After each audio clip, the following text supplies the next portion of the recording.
And it's so strange. I remember when I was seeing a lot of this stuff for the first time, I was outside and I was just watching reality shift in front of me. Mm-hmm. And then I looked up and I saw that the letters right in front of me in big giant letters, almost in like Disney font on this building, said, "Imagine the possibilities." And it was just so strange.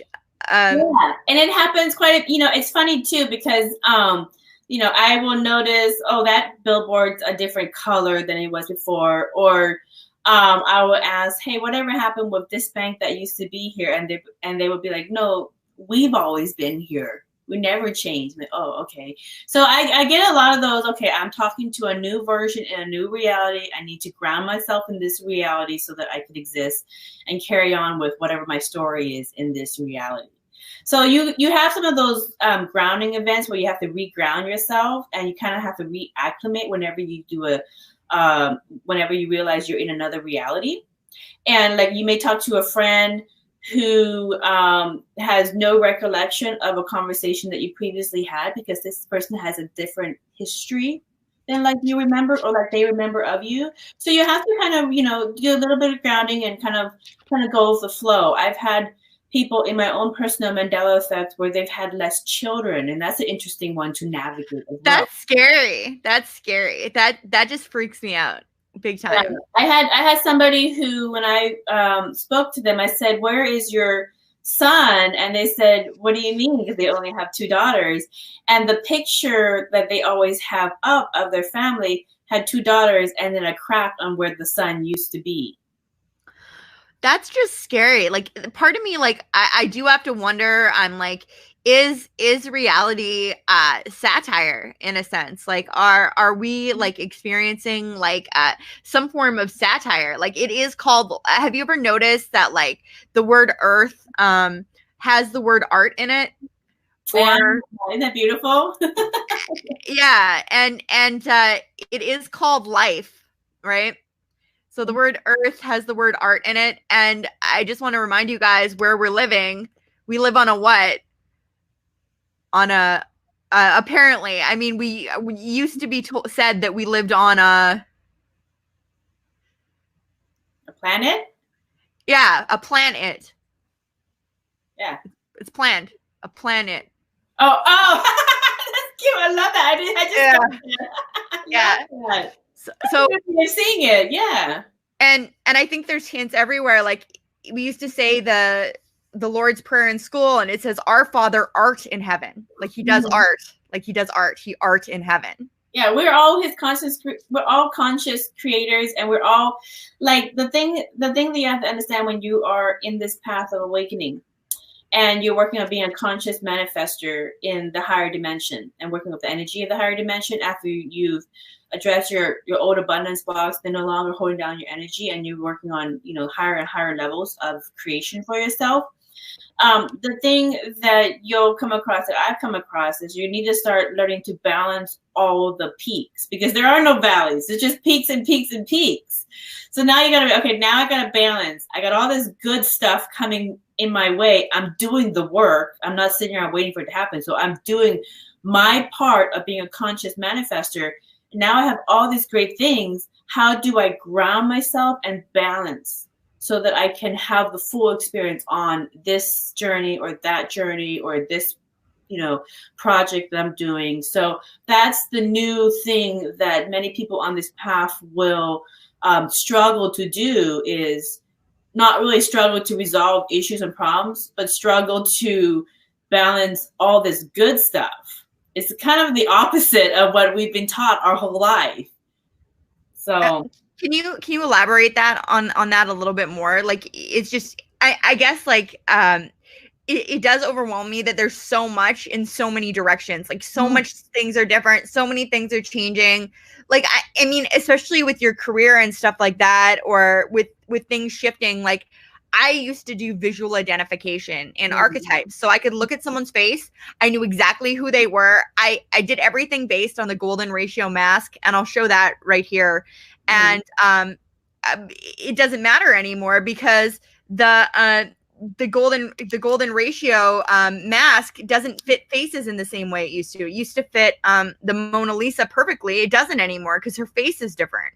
So this is the golden ratio mask, and I analyze personality types based on the way that their facial structure would relate to this mask. But then almost all the faces changed in the reality around me. How am I gonna do anything with that? Like, you can't. Like, my basically 20 years of over 40 to 80 hours a week, that's not my job anymore. That's, like, what am I supposed to do with that? That's crazy. Yeah. So what you're supposed to do is stop evaluating people based on 3D terms. Okay. And start communicating on a level of energy. Yeah, it's like, well, I like that though. I was good at it. Yeah, I know. It is really hard because we've been working our whole life, in 3D terms, and now you mean that most of the stuff isn't applicable in the higher dimensions? Right, and it's not. It's not like everything has changed. Everything has shifted. It's bizarre. Yeah, so you need to be. You're gonna have an easier time if you're a conscious manifester. And it's going to rely, not just one modality is going to work for all the different journey that you're having. Like I said, I was raised Buddhist. I've had 40 years of it, but I use some of the Vedics of India in terms of my understanding. I use energy healing. I use Reiki, I use Qigong, I use Kung Fu, I use a lot of science, I use all these different modalities. And it's like a bag of tricks. And when I need it, if I'm working on something where maybe there's a car accident here, a car accident there, I'm cutting out of time, the kids need me here, I'm like, okay, what do I use? I'm using my breathing techniques from yoga, so there's, you use the different modalities that are available to you in the appropriate time and place, and don't box yourself into one tradition, because you're going to get into situations that will force you to expand yourself in order to get through that situation. So how do you open-minded? Yeah, definitely be open-minded. It's just interesting when, for example, I'm going to play this really quick. I'm just going to mute your mic for a second so I can play this. Hold on. Go in here. Oh, here we go, guys. Sorry about that. Just the film Sex and the City. Okay. Finger in a hole plus building. Message. Sex in the City.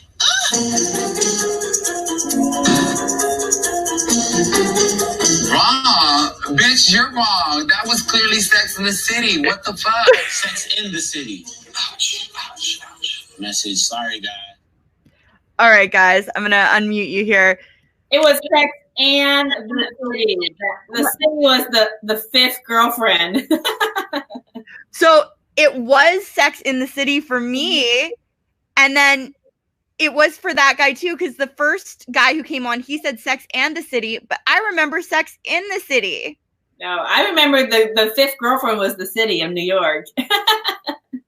Crazy, because I watched every episode, and it was always Sex in the City for me. I and it's so interesting because a lot of people are like, no, but there's so much residue. Like on Futurama, I have residue where they call it Sex in the City. Mm-hmm. This guy called it Sex in the City. I think on Simpsons they called it Sex in the City. There's sketch comedy calling it Sex in the City. Mm-hmm. So it's definitely really weird. It's like, are we coming from different realities? Like, what is going on?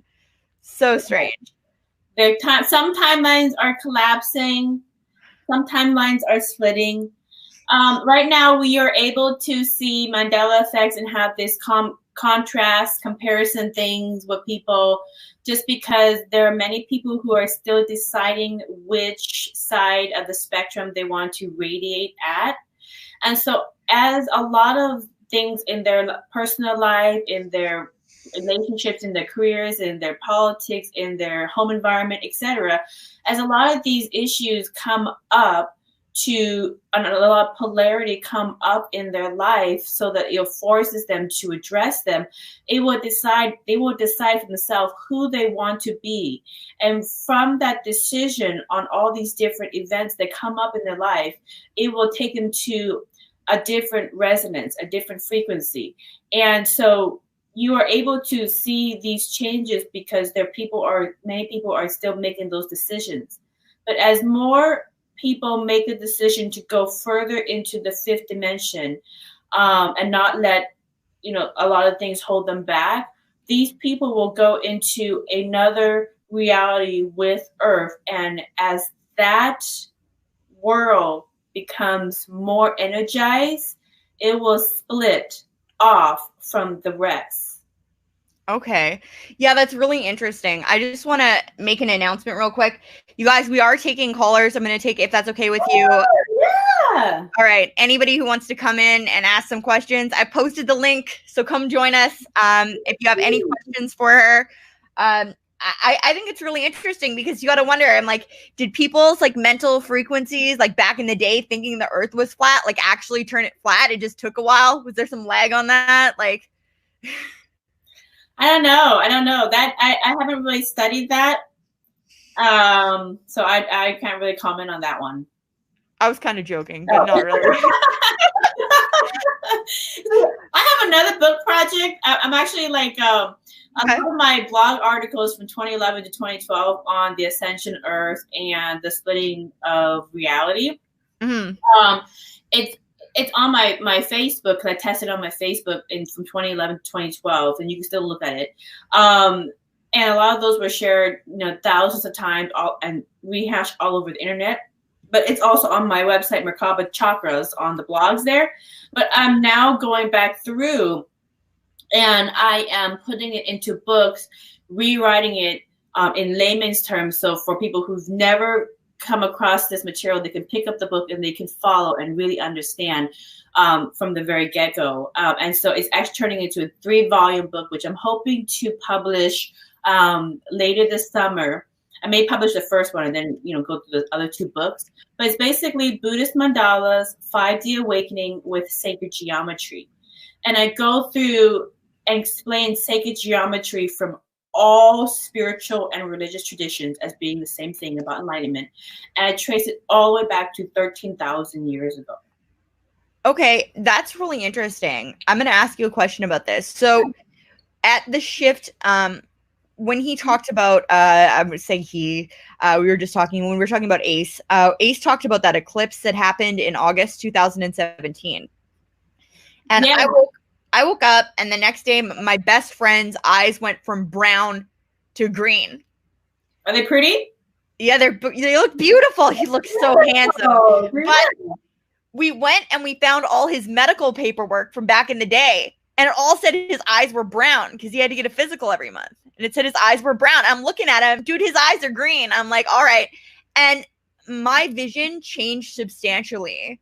Like, I could see without my glasses on for the first time in my life, but something really weird happened. I feel like the world I was in before was a lot more HD than this one. And it's almost like everything, like the color scales, like I did a lot of photography, I've done a lot of Photoshop. The color scales in this reality seem so different. Like, it's almost like when I look at light gradients, everything looks more pixelated now, where before everything was a lot smoother transition. Mm-hmm. And if I don't have my glasses on now, when I'm looking at lights, they turn into sacred geometry, which is obviously that's the way I'm supposed to see it because it's without my glasses. But before, I couldn't function without my glasses. Like, if my glasses would fall asleep in my sleep, like someone would have to come over to my house and find them for me because I was like functionally disabled. Like, I would feel my way to the bathroom, You know, I totally get you, girl. I think this reality is a little bit slower than the other reality because I sent my books to a book editor, and my book editor and I had this 30-minute discussion on where did the comma before which and the comma before because went? Because in this reality, you don't put a comma before which and because. And we've been doing it for so long. And now all of a sudden Grammarly says, no, you just keep on going over the sentence. And you can start sending because and we're like, that sounds so It doesn't sound right. When do you start a sentence with a because or an and? Oh my gosh, it drives me crazy. Okay. I know, It drives me nuts. Grammar in elementary school? I just stopped caring. I was just like, oh my gosh. And I started noticing professionals like talking with like 5-year-olds, like, or like somebody who never used a phone, or like a 90-year-old. And I got to the point where I just stopped caring. I was just like, wow. I mean, I used to speak in full sentences and like have like decent syntax, but why bother? These lawyers are speaking in like text to speech. I have no idea what's going on. Yeah. It drives me and my editor bonkers. I bet. Because, I've been taught in my other reality that you always put a comma before because. So Susie liked the cat, comma, because it was her favorite. Or Susie wanted the pen, comma, which is on the table. But now in this reality, there's no comma. It's really on. I've noticed a lot of things like that, spelling changes. We got a question from the chat. Rolly R wants to know if you notice the changes in the Bible. I do, and I've noticed a lot of those, and especially the ones that go "and" at the beginning of a sentence. They all over the Bible, these sentences are starting with the word "and." I'm losing my mind. I tell you, the English grammar. We are watching English grammar divulge. Oh, I don't know what's going on with English grammar. My book editor and I just kind of go. We're just like, we just throw our hands up. We're like, we don't get it. We don't get it. But yes, I've noticed the changes in the Bible. But I don't talk too much of the Bible. I leave it to other people who are very, very more familiar with the Bible than I am. But when they want information about Buddhism, they come to me, and vice versa. But you don't need to be any kind of a genius to if somebody's like read the Bible, like everybody knows the lion and the lamb, like it's just common, right? And one of the things that popped up, because you mentioned the syntax and the grammar, was in the Bible specifically, and in English, I noticed like yeah a lot, and verily, like it'll be like and a sentence will start with and then it'll go yeah, verily, and just a lot of words that don't need to be there. And I'm just like, if we're manifesting this, why is everything getting dumber? I know. Earl, you are talking my language. I don't know. I don't understand it, and I just think I'm trying not to be judgmental by saying, God, this reality I think has divulged. You know what? God was judgmental. It says that in the Bible. He's going to forgive you, but God himself is judgmental. And I'm not. Things that you think are so common sense are not common sense, and so you're like, right. They have this concept in Buddhism called like Kuan Yin is the famous female Buddha, and she's known for the Bodhisattva journey, and the Bodhisattva journey. Everybody, will eventually make it to Buddhahood where they get reabsorbed. They let go of the game of polarity. They let go of their terrifying. Sorry. But they let go of their attachment to creation itself. And at some point in the eons, they may get shot back out into the game to help people for different things, like the Earth is ascended to 5D. We need people to help, so you may be shot back out to help with the ascension of Earth, which is what I get in my QHHT sessions. But anyways, the reason why I bring the Bodhisattva journey is the thought process behind the Bodhisattva is people of higher frequency will get brought into the world of lower frequency to help raise the consciousness and help people further get to enlightenment.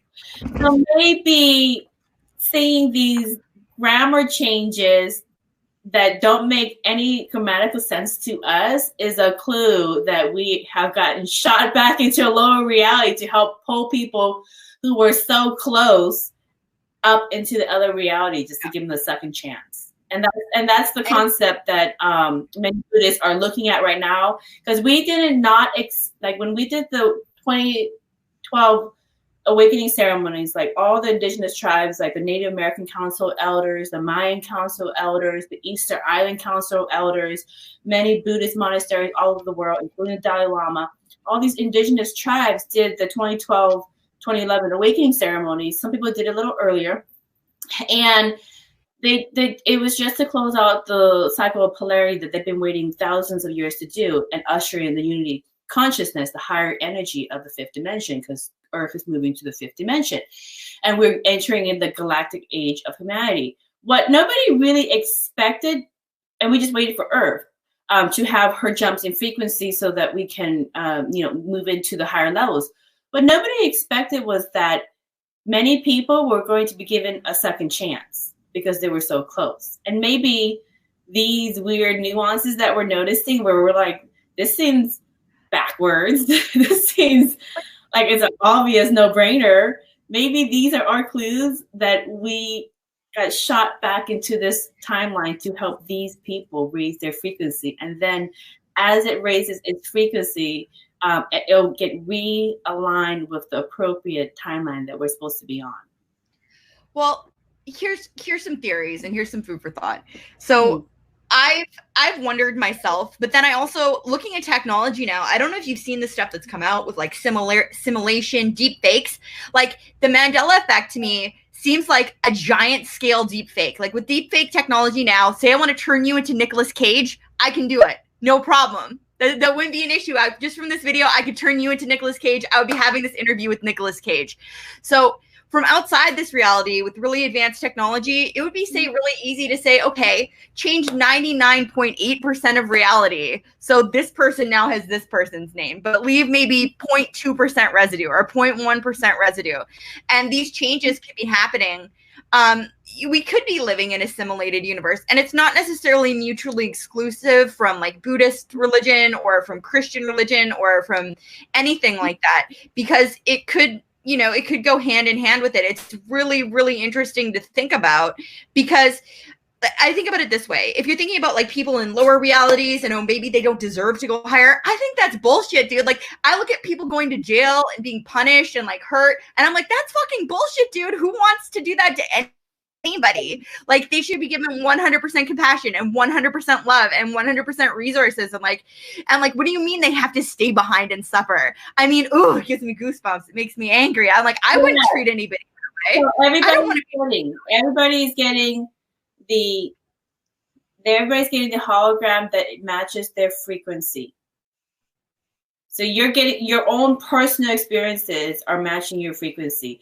Now you might be looking at the mirror of somebody else's reality, but that's their reality and their life journey and their journey that they're going through for them. And if you do past, future, and parallel life regression, like I do with QHHT, I get a lot of clients that regress to understand, why am I going through this very severe issue in my life? And it is made known to them that they chose some of these difficult decisions to understand different things in their life. So let me give you an example. I had a client which I keep in touch with. She came here to understand why would I manifest a lifetime where I have to deal with 5 generations of incest. Yeah. What is the point of that? Right. And she went through, and as an adult, she's 60 now. So she went through, and it was made known to her through different lifetimes that she was trying to work out different issues with her soul group. And she saw that they were just children passing on conditioning from generation to generation, and nobody had the courage to stop the conditioning. And so when she saw that, she was able to forgive and let go of the anger of what they were doing to their kids. And it's really interesting. I did hear another theory. Is that life is really boring because everything is like perfect. So we create realities like this that are kind of like cartoons and come here to overcome it and be heroes and be warriors or be truthers. And it It kind of reminds me of like, like in cartoons where like there'll be like a conspiracy theorist and there's obviously aliens and he'll be trying to tell everybody, he's like, whoa, look, dude, a spaceship. And everybody will be like, you're crazy. And like, that's kind of like, I feel like that's kind of like the joke of this realm. I don't know. Yeah. It is a lot, I laugh all the time about this reality and I'm just like, okay. So I try not to get too caught up because I might switch into another one tomorrow. So I try not to get too caught up. Okay, here somebody brought up earlier.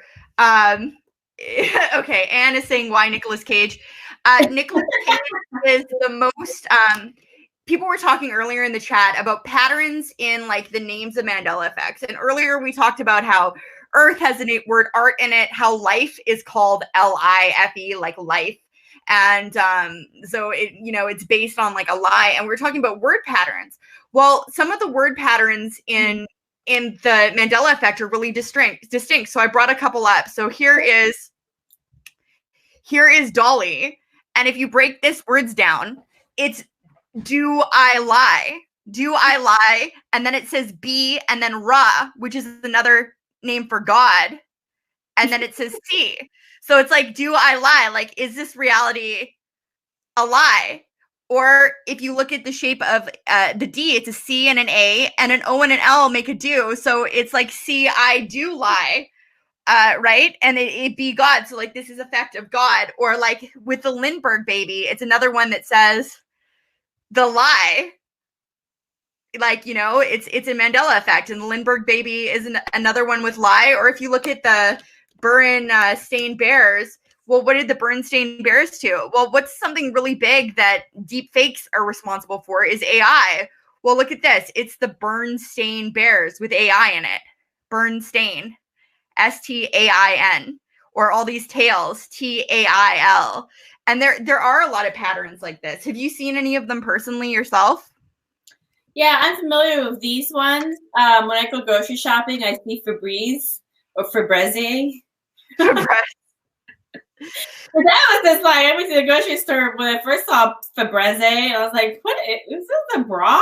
Febreze? Do I put this on my bra? Or but then it changed back to Febreze. So I was like, oh, okay.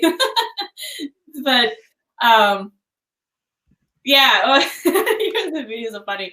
But yeah, I've seen some of those in the grocery store. The personal ones are the ones that really kind of, take me for a tailspin at the grocery store. Because I'm like, oh, this is interesting. Oh, this is interesting. Or like Jif, I would like go and try to buy Jif, and then it would just be Jiffy. And like, here's Jif. I'm looking. They must have come out with a new version of peanut butter. So I'm looking for the new version, and the clerk will be like, no, that's what it is. I'm like, oh, okay, I'll just get Skippy then. That's where it gets weird, because that one I noticed in my early 20s, and there was Jif and Jiffy in the grocery store at once. Oh, so yeah, yeah.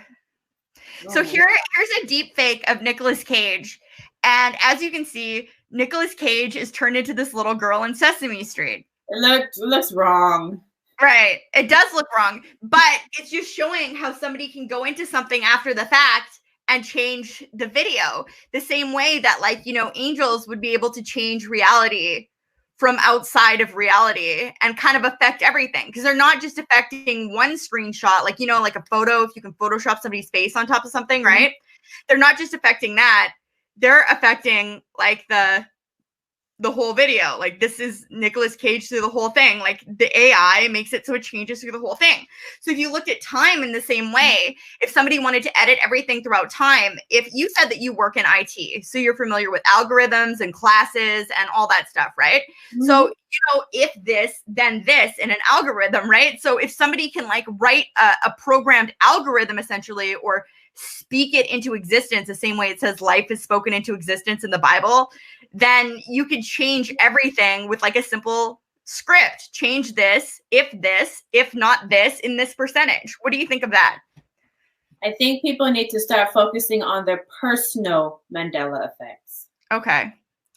So why focus on the person? Aren't they all personal for us? Like, I mean, well, the personal ones are more real and they're not deep faked. If your sister broke her foot on one leg and now it's on the opposite leg, then that is a real change in the right. And that's what I'm saying. Is I'm saying, what if these real changes are influenced in the same way that like computer code can be edited, but like by angels or by God or by like reality? You know what I mean? Right. So what if your sister is like an angel in disguise? Like a lot of times I think in Buddhism, I'm not positive because I only know through Alan Watts, but he talks about people being in the know. Like there are spirits and there are humans around you that aren't actually humans. They're actually like angels or interdimensional beings.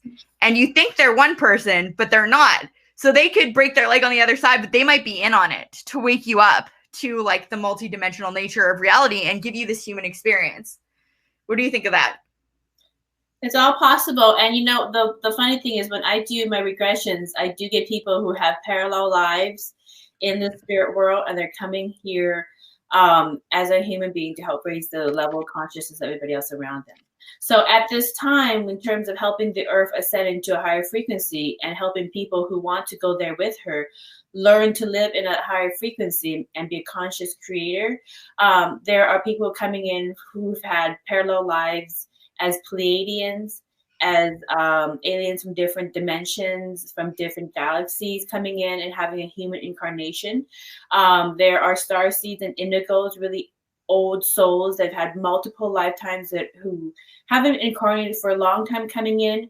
There are people who've had different jobs in the spirit world, such as the great library librarians, who typically work with Akashic records, are coming in, having lives here. There are life workers or life planners, people who help you plan their lives.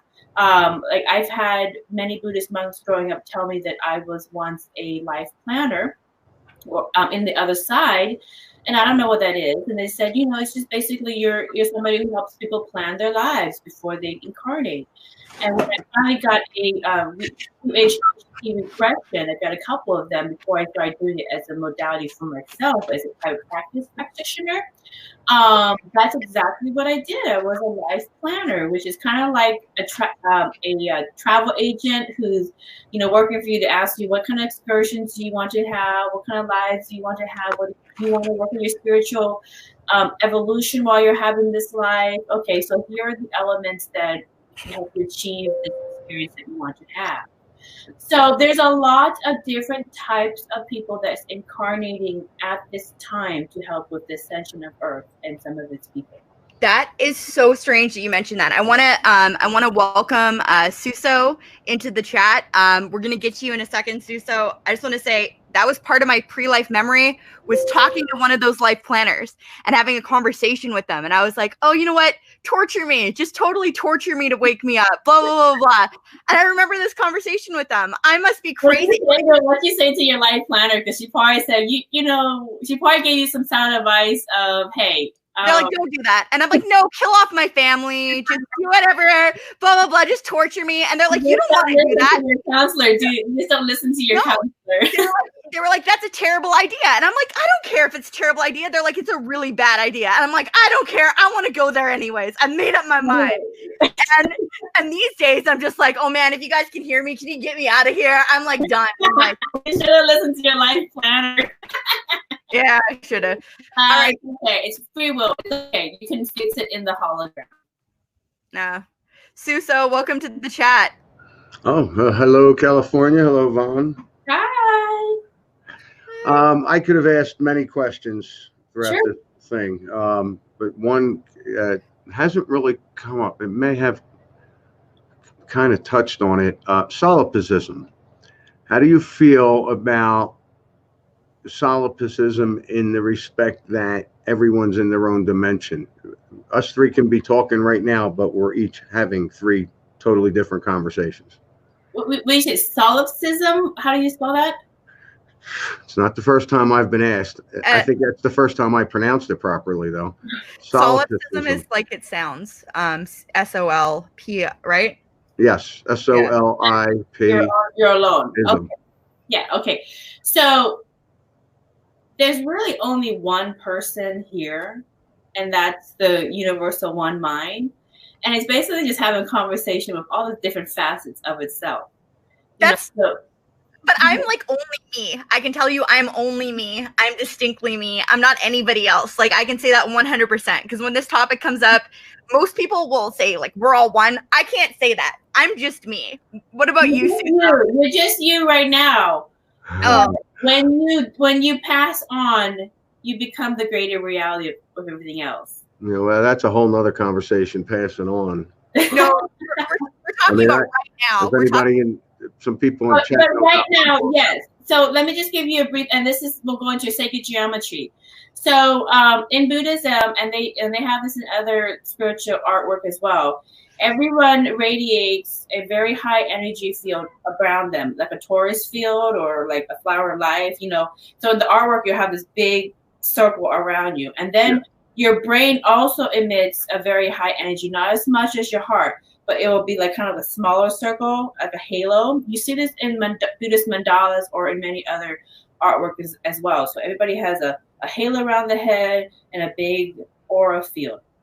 And inside it is the person. So we are all traveling through different parallel realities in our own Merkabas, in our own vessels, our own sacred geometry orbs. Now we are having our own personal experience, and that's why you can manifest things that are a reflection of you. But it's more fun to play with other people and have other people engage with you. And so if you see it like the flower of life, where everybody has this nice little perfect hologram bubble, and then you're intersecting with somebody else, their circle will intersect with your circle, and it'll make a Vesica Pisces. Okay, these intersecting circles, and everybody else is making intersecting circles that are making this nice, really big flower of life. Because it's just more fun to play with other people and share the hologram and come up with new games together. Nice. I like that. I do feel, California, that I am me, but am I only me? Recently I have a different outlook on consciousness, as far as it's not my consciousness, but I am connected to consciousness, and everybody's connected to that just at different levels. So that's kind of where I'm like, well, okay, I could almost pull in anything I want here. I'm very aware of the shifts, if you want to term them like that.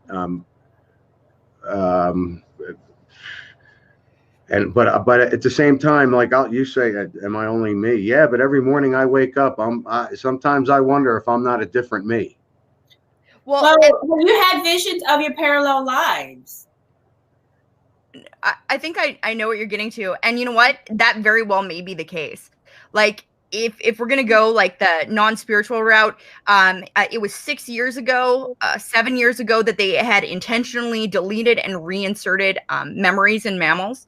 So thinking on a spiritual level and a grand level, you could wake up tomorrow and be a different person. You could wake up in an hour. You could blink your eyes and wake up a different person with all those memories and not have a clue. Although I do have memories from a timeline that I know things didn't happen. Me too. I had a timeline where different people were voted into politics. So I just go with it because I never know what reality I'm going to get into next. So, well, now see, there's also the theory that death is a catalyst. And in my book, I wrote about how I was impaled, and a week later, the heart moved. That's where I was impaled. And on the left side of the chest. Now it's in the center. That's crazy. Yeah. Well, it's funny because I want a lot of that back. I want a lot of those emotions back when all those things were happening to me in 15. I know those things happened to me. The book reads like science fiction. I know those things happened to me. Yeah. But that death catalyst. It's true.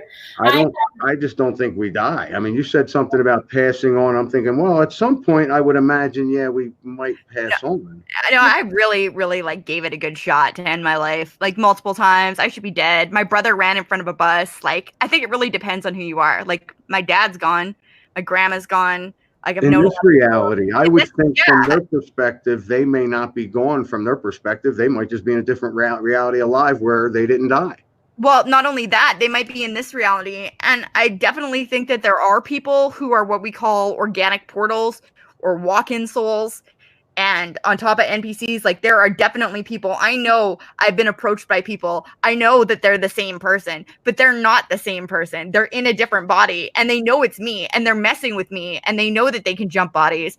And one of those people is somebody I know who's dead. And hold on a second. And I just got to switch microphones real quick. You know, I knew somebody who had a brain aneurysm, went to the hospital, and came back a completely different person. New preferences, new likes in men, new likes in food, different speech, completely different. And all of her friends who've known her most of her life say she's a different person. Wow. You know, because this person used to always date black guys, and all of a sudden now she dates white guys. You know, just different. And so, you know, like I said in the earlier discussion, there's multiple versions of everyone in multiple realities. You are just experiencing the reality in which is your matching frequency right now. But your other versions and the other people are still existing in those realities. Other versions of me. Just into different experiences. You mean other versions of me? Yeah. Do you really buy that though? Like I'm not. I do. I know there's nothing in it. I know it's there. It's like I heard a good description, and you know it touches on the simulation theory. Right. It was that it's there with all the other. I don't even know. I wish I was in my thinking properly right now, because this was something I was just thinking. You know, I will say to you, my love, I had a couple of children between my first and my second child, and I had a couple of miscarriages. And my spouse gave me a holiday ornament with both their names on it. And we looked all around the house every year for those ornaments, of all the other ornaments, and they're not anywhere in the house. Wow. We know it happened. That's the other thing I've heard. Now I've heard many stories about things disappearing and reappearing and whatever, and their personal Mandela effects. And I've said from the beginning, you know, you can have a Mandela effect that nobody else is going to notice. You just can't prove it. I know I could prove it before though, which was interesting because I know it's not like, okay, first of all, I moved to, I lost a storage unit. After I moved states, I moved with only my vehicle, I moved with my buddy, and then all of a sudden items started duplicating. So items that I had lost. I love that. That's awesome. Items that I lost like a decade or 2 decades ago, or items from my childhood, like my childhood notebook with like the Ninja Turtles in it, showed up in my house. I think that may have happened to me with a couple of CDs. I mean, I don't think I bought them twice. And I remember coming across a couple years back. I mean, before I was even into the Mandela Effect. Oh yeah, I lost a suitcase, a huge, like one of those really large suitcases. That you know, because they come in like different sizes. I lost this huge suitcase. I just unpacked it from a trip. It was sitting on the bed, and I came back and it was gone. And my husband knows because he dragged that thing up the stairs for me with all the stuff. And we searched the whole house. It's not anywhere in the house. Nobody has it. I thought maybe I left it in my relative's house. Nobody has this huge suitcase. And when we moved, we're like, well, maybe the suitcase will pop up when we're moving all our stuff into our new house. Never showed up ever again. Wow. Yeah. That's crazy. But what are we doing about this? I mean, from your perspective, we see the changes. We see physical reality is malleable. It shifts. It changes. And I like what you say about basically we can control it or manipulate it. I've been giving it a good shot, dude. It's like water. It's like the more you try to control it or manipulate it, the more it slips through your fingers and turns to chaos. Yeah. And I noticed the emotion, your vibration has a lot to do with it. You need to, if you keep these, and I had a very high vibration for a while and things were happening for me and I'm like, this is great. And then the vibration just died. I just went down nowhere and everything stopped, everything turned around. And I'm like, wait a minute. What did you change your perspective on? Did you make a change in your perspective on something? Yes, I did. And just recently I changed my perspective back and I said it to myself. I said, that's all I have to do is change my perspective. What am I doing? I know this. And I went, and the next day, everything turned around. And the thing is, I know it can be stronger and more direct, and I try and keep things vague because that's why a lot of times the things are, well, I'm not creating in quotes properly because I'm just being too specific. Exactly, brother. That is exactly right. When something changes so drastically in your reality and you want to know, okay, what did I do? What did I do? What perspective about something did I do different that may have contributed to this? And it usually comes down to you've had a shift in your perspective on something. You maybe saw somebody in a different light, then now all of a sudden they're a different person. Because now you're in a reality in which this person is much kinder and sweeter to everyone because you have forgiven how you saw them before. Right. It had nothing to do with anybody else but me. That's an example. Yeah. I got that. Mm-hmm. Yeah, there's quite a few things that, it's interesting. It's just a different way of thinking for me. And because it's happened with a few things where all I really need to do is change my perspective. And then I have the question, well, what about those things that changed my perspective in the first place? Well, that's the past. That stuff's back there. It doesn't really matter, especially if I'm properly or doing it right to shift myself into a timeline where my perspective is the way it should have been in the first place. Don't even think about that stuff. Don't live in the past. Don't go back there. Live now. Live one day at a time. The moment that you're in right now is the most important moment that you could do for yourself. I don't want to be devil's advocate here, guys, but I was 100% in the moment. I had gone years and years and years without saying a negative thing about anybody and just 100% positive, no matter how bad things. People could beat on me. I'd just sit there. I'd just be like, do you want to talk about this? Did your mommy love you? Like, do you need a hug? Like, come on, guys. Like, and that's kind of issues. That's like kind of where I was at, where, and that's what they call Buddha mode. I lost all internal dialogue and my life just got more and more chaotic. Like I had my shit together, dude, through my 20s, my life. I've always had my shit together. And then the more like this Christ consciousness or the more Buddha like I got, it's just like in the Bible, it says like, if Christ suffered, so will you. My life just kept getting worse and worse and worse and worse and worse. And yeah, I can manifest stuff. If I want to go find something in an alley, I'll go find myself a freaking like Juicy Couture bag and a Michael Kors, which I did both recently, by the way. But I don't want that. I would just rather like not have all this drama. So recently I'm just like, you know what? It's got bad enough. I'm just pissed. So I get out my journal and I've been like emotionally like feeling pretty down, even though like that's not even normal for me, but like it only gets to a certain point. So I just get out my journal and I just start writing out all the bad shit that's been happening to me. And I'm like, it's not fair. And I like throw a temper tantrum. And I haven't done this like pretty much in forever. And I'm throwing a temper tantrum and I'm just like, fuck this. Everything sucks. Blah, blah, blah, blah. And then all of a sudden good things start happening. I all of a sudden magically have energy. Like I suddenly feel decent. My mom comes and gives me a bottle of wine. Like good stuff comes in the mail that got lost. Like what the heck is happening right now? Accepted what it is. So are we supposed to be going towards what we love to do? I mean, period. Yes, just be happy. yes. See, I just recently did a video on how we got to stop chasing happiness. I don't know if I put it up or not.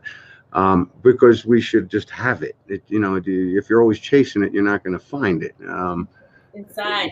So the best version of you, live in the moment, accept this is what it is. Okay, this snake is a snake and this rat is a rat, and I understand that. I'm not going to try to change anyone or anything, and just kind of like water, just go with the flow.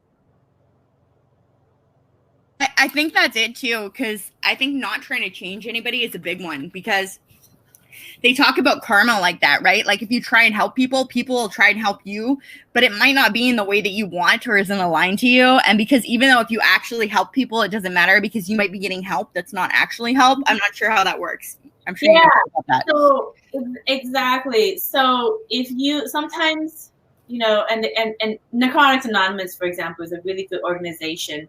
And these 12-step programs are a really good organization for this, for accepting things as they are. sometimes you have to let people walk their journey in order to let them have their bottoms and grow. Because if you keep on helping them, they never reach their bottom, and so they can never grow and jump from that bottom. So if you love someone enough, you will love them enough to let them have their journey. I like that. And that's that's part of it. It's still about you for me to let them have their journey. It's still about you. It is. But the bottom line is basically do what you want. It can be done. Know it. I mean, what you want, your own frequency. But even when we get to that point, and I don't mean to play devil's advocate here, but we get to that point where we create exactly what we want. Then what? We got the white picket fence thing all over again, and we're all like bored. No, continue to create. Then we create a horrible world like this one to fight ourselves out of again. Yeah, right. We're just going to keep getting bored. As soon as we learn how to create, I don't know if that's the case. But. I understand the draw of this horrible world, reality thing. And, it's like they say, and it's really hard to accept it is that it is. But in Laos and in all over Southeast Asia, like my mother does a lot of funding of monasteries and artwork. Yeah. And there's a lot of Buddha statues that are reclining and relaxful. And when a lot of Westerners go to these temples in Thailand or Laos and different parts, and they're like, why is Buddha so serene when the world is chaotic?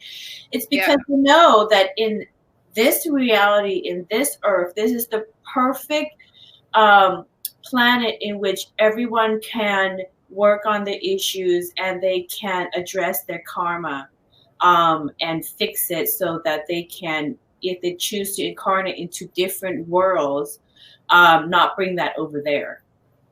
This is the perfect school ground.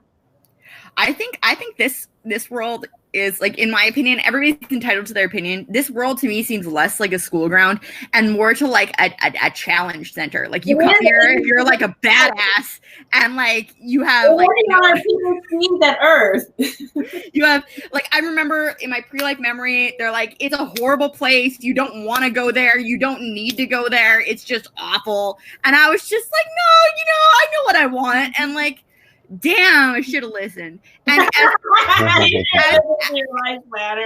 as for solipsism, what you were talking about was really interesting. Is somebody had said something to me, and it was weird. They had said that their God wanted all their people to find each other, and I found similar information around the same time that was really interesting. Where with these timelines converging, we could have had sophilism and or solipsism, and then they all come together, and then we had all been on our individual paths where everybody in our life is an actor or like a walk-in soul or like from the ether or an NPC or whatever. And now we're coming together and the goal is to find each other. Like they say, life is a play, right? So those of us who have actual constructed personalities will be coming into the point or get fused into a reality where we'll actually be in the same space. Because how many times have you noticed that the way the universe works is you will be the smartest person you know. You will have all the information. You will be just on the cusp of that knowledge. You will be making those breakthroughs and you'll be like, why can't I find a guru? Because there are certain people who just don't necessarily have that opportunity. You're the guru. You're the teacher, my love. I'm a teacher. The best teachers are usually the ones who don't want the job. Right?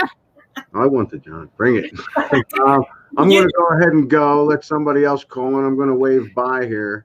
All right. Bye. Thanks for calling. All right. You're welcome. Appreciate it. See you guys. Bye. Love Suso. He was wonderful. Yeah, no, he was really wonderful. It was really great.